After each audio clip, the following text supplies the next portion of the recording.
বন্ধুরা, বর্ষাকালে আমার ছাদ বাগানে যে ফুলটা না ফুটলে বাগান অসম্পূর্ণ থাকতো সেটা হলো অ্যালামন্ডা।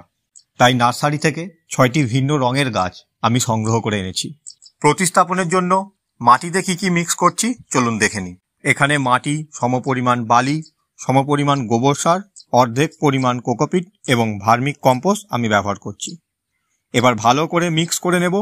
অ্যালামন্ডা সাধারণত গ্রীষ্মকাল থেকে শুরু করে হেমন্তকাল পর্যন্ত ফুল ফোটে, আর বর্ষাকালে প্রচুর ফুল দেখা যায়। আপনি কি জানেন এই অ্যালামন্ডা শুধু বাগানের শোভা বাড়ায় তাই না, ম্যালেরিয়া রোগের চিকিৎসাতেও ব্যবহার হয়। এর আদি নিবাস ফুটবলের দেশ ব্রাজিল। এটি গোল্ডেন ট্রাম্পেট বা ইয়েলো বেল নামেও পরিচিত। তবে বাংলা নামটা শুনলে আপনি প্রেমে পড়ে যাবেন। কবিগুরু রবীন্দ্রনাথ ঠাকুর অ্যালামন্ডা নামের সাথে মিল রেখে এর নামকরণ করেছিলেন অলকানন্দা।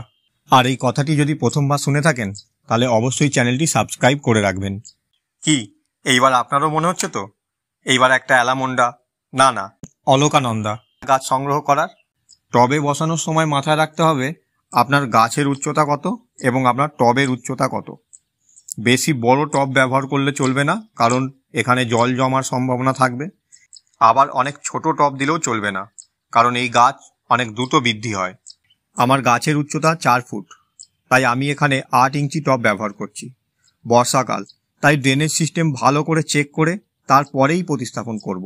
অ্যালামন্ডা গাছ সাধারণত লতালো বা ঝোপালো প্রকৃতির হয়, তাই সব শেষে অবশ্যই লাঠি দিয়ে গাছের গোড়ায় সাপোর্ট দিয়ে দেব, নইলে এর শাখা পোশাখা ভেঙে যাওয়ার সম্ভাবনা থাকবে।